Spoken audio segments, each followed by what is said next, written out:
Here at Sex in Space, we've spoken with a lot of parenting experts on our podcast over the years. So we wanted to share with you 10 of our favourite tips from some of these experts. We'll cover things like how to talk with your kids about consent, masturbation, and porn, advice on how to be the kind of parent that your kids will feel safe to come to and why that's so important, as well as how to respond rather than react to a tricky question. Let's get into it. We need to be talking to our kids from a young age about sometimes when you're online, you'll see something that makes you feel uncomfortable or it might be scary. So they might feel uncomfortable seeing someone in their underwear or a brief bikini or something. Or it might be a dog getting run over or some of the stuff you find online. And then if they find that, you want them to come and tell you. And if we can start off by the non-sex stuff when kids are younger, like I remember my kids when they were younger, so many times they'd come and go, "Mum, I found something that I shouldn't be seeing." And they'd drag me over and I'd look at it, and it was never porn, but it was like, okay, and we'd talk about it and stuff. But if we can start when kids are younger, by the time they get around to finding porn, they've got more of an idea that if they do come across it accidentally, to then, put the device down, turn it off, and let the parent know. Because this is the thing that I noticed as well, the more I started working with parents, was that the kids that were finding porn that didn't have a parent to talk to, it would spiral into a problem. But the kids that had a parent who picked up on it pretty quickly or got a warning from their parental controls, or the kid came and told them, could have a conversation, talk about how they felt and what they saw and what they could do next time and how could we make it safer so it doesn't happen again. Those kids didn't develop problems.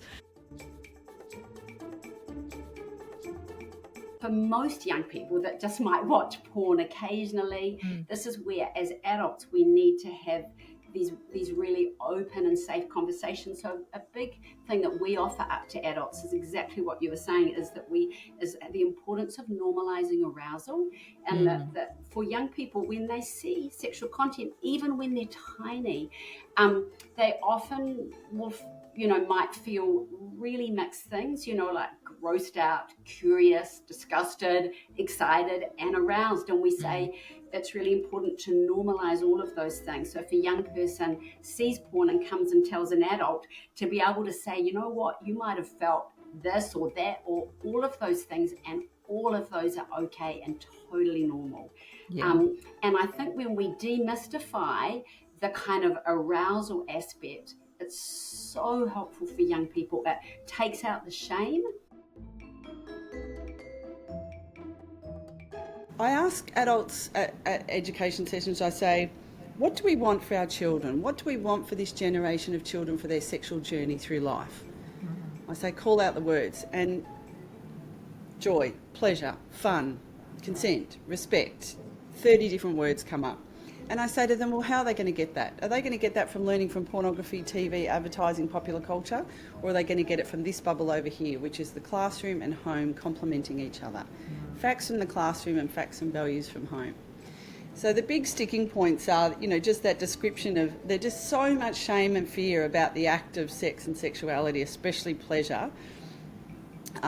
That's one of the things I really, really struggle with. And the fact that, if we tell them, they'll go out and do it, when the evidence shows that that's not the case. Yeah. I think for parents, a really good activity, dear listener, if you're a parent, we've all probably had at least one vaguely useful conversation about sex and relationships in our lives. What were you doing that made that a useful conversation? And really try to bring it to mind, like in a really kind of lively way in your head. And try to take yourself back to that precise moment in time and think about the tiny things that you were both, or all of you, were doing that made that conversation just that little bit easier. So a lot of people say that they were listening, but how did you know that you and the other person were listening? What were you doing? What were you doing with your bodies? What space were you in? Can you describe the vibe in a very vivid detail? What were you doing to add to that vibe? How did you know you felt safe enough? How did you know that trust was there? How did you know when to start the conversation? How did you know when to end? How did you feel comfortable enough talking about things that were giving you a sense of discomfort, but how did you know when you started to feel a little bit more comfortable, or comfortable enough to say what you wanted to say? So really try to bring that to mind. Write all of those things down and then think, okay, well, how can I bring more of this into my conversations with my kids? You nicely point out that we can't leave sex education until they're in their teens. So for parents with kiddies, at what age do you say you need to start thinking about this? When they're toddlers, naming body parts in a shame-free way. So, and that's about, so the most important thing, rather than the content of what you say to a child, is the tone, and what you're giving them is the resource, the idea that this can be talked about. This is okay. This is part of being human. And what you're setting them up for is the ability to talk about it with partners in the future. You're setting them up for the future, for them to talk to their children, so we can break this generational continuum of the hushed tones. So that's the most powerful thing. This is a topic we can talk about. When they're little and you walk into the room and they're masturbating or they're rubbing their genitals, you can go, yep, I know, that feels nice, doesn't it? But we don't do that in the lounge room. We do that in a private place. So where are the private places in our house? Yep. So it's about reminding them. So you affirm that, yes, you have lots of nerves down there, and when you touch your genitals, it can feel nice. But that's a private activity that happens in a private place. So if we can have these sort of matter-of-fact, casual, comfortable conversations, it's letting them know that that part of the body can feel good, but yeah. In terms of the big subjects you find parents struggling with when you talk to them, are there sort of some headline sexuality issues that you've found them dealing with on repeat? Yeah, explaining how babies are made. Oh, really? Let's start there. I mean, just that description is enough to put people off having conversations about sex and sexuality when it's such a tiny, small part of it. And I do give them an example, and I can give you that if you want, of the spiel that can be said about that. But just their thought processes. Well, I'll give you that first, and then I'll talk about. Okay, please do. Yes. Do you want that? What is the spiel? Well, there's lots of ways that babies can be created. So, and there's some fantastic books around with IVF, and there's surrogacy and all sorts of different ways, and families come in all shapes and sizes, all of that. But the most common way is when a person with a penis and testicles and a person with a vagina and ovaries decide that they want to make a baby. They talk a lot about it. Insert your own values here. They love and respect each other and they're married. It's up to you. So they decide they want to make a baby. They talk a lot about it. They will choose a private place and time, and when they're ready, they'll be enjoying each other's bodies, usually with no clothes on. When they're ready, the vagina will accept the penis will deliver the sperm, and the sperm will travel up to meet the egg. Excellent. Full stop. Most kids will say, that's great, can I have a biscuit? You know, they're really, if it's too much information, it will go over their head. But then they giggle, and some will say, that's disgusting, why would you even do that? And then you follow up with, kids giggle and think that's disgusting because it's not for kids. It's for adult minds and bodies only. And adults actually enjoy that. So this is where we bring in the pleasure. And in fact, to include pleasure in that description, especially if you're telling an older child, I think people should say the vagina becomes stretchy and lubricated, and the penis sticks up from the body. And that's where you're including pleasure to show that there's a reaction in the body when they're enjoying something and they're wanting to be there and do that. There will be that reaction. Because kids will have those sexual thoughts and feelings. They will have those responses of lubricated vagina and erections. Let's name it for what it is in a positive way so they don't feel shame around that. We're here today to talk about a new book that Sex and Space is releasing, How to Talk with Your Kids About Porn. Is there maybe one piece of advice that you could sort of pull from the book that you'd be willing to share now with parents in terms of having those conversations with kids? Yeah, look, I guess talking with each other is the most important thing that you can do. And it's, you know, we were asked by other reviewing experts rightly to dial up the fact that this can feel really scary to do, really intimidating. And that's because most of us didn't get any help. We don't even know we don't even know the words, let alone how to use them. So learn how to talk about sex.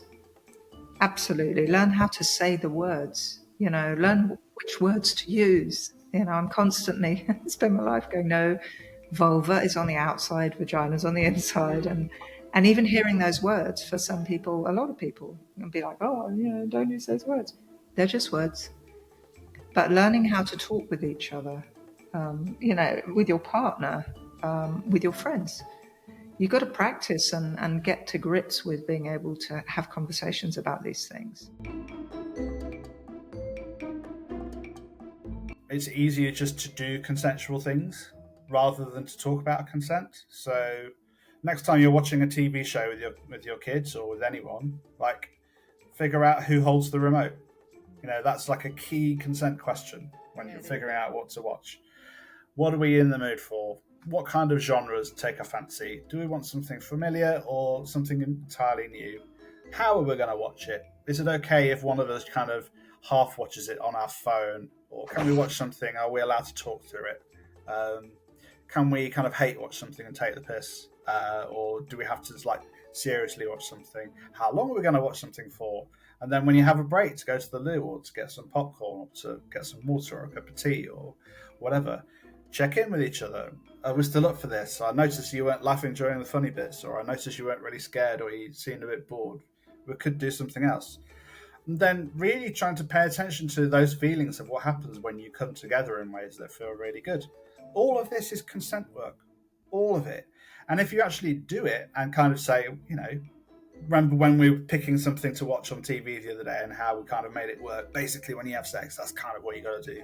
It might be a bit trickier when it comes to sex, but basically you got to do all of that. I'd love to have you just talk to an example of why it's a power tool for parents. You've got a really lovely framework in there, your pink framework. The pink? Yeah, because everybody goes a little pink when their kids are like, oh, what's this? And you're like, oh. So the idea of pink is how to react when you come across an interesting or difficult scenario with your child, or maybe you walk in and they're viewing pornography, or you've seen it on their phone, or they ask you a difficult question. One of the things I've always said to parents is, P is for pause, just take a breath. Don't react with fear and negativity, because that's what happens. People are so fearful because adults have layer upon layer upon layer of stuff in their head, usually negative about sex and sexuality. We have to strip back those layers, excuse the pun, to address the simple situation in front of us. Yeah. So take a pause, inhale, P-I, inhale, which helps you with the pause. And then I've put N next to, so lean into the child, either sit down next to them, or if you're in the car, turn the music down, lean in, be near them, don't be standing over them.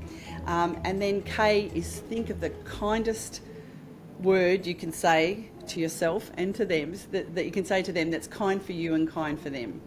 And it can be as much as, wow, I'm glad I saw that, because that means I can help you with it. That's awesome. Yeah.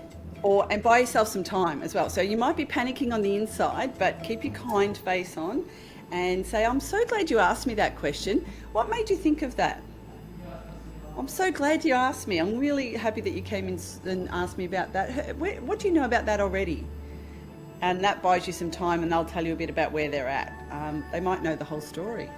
Yeah, well. So that's pink. That's my idea of just responding rather than reacting.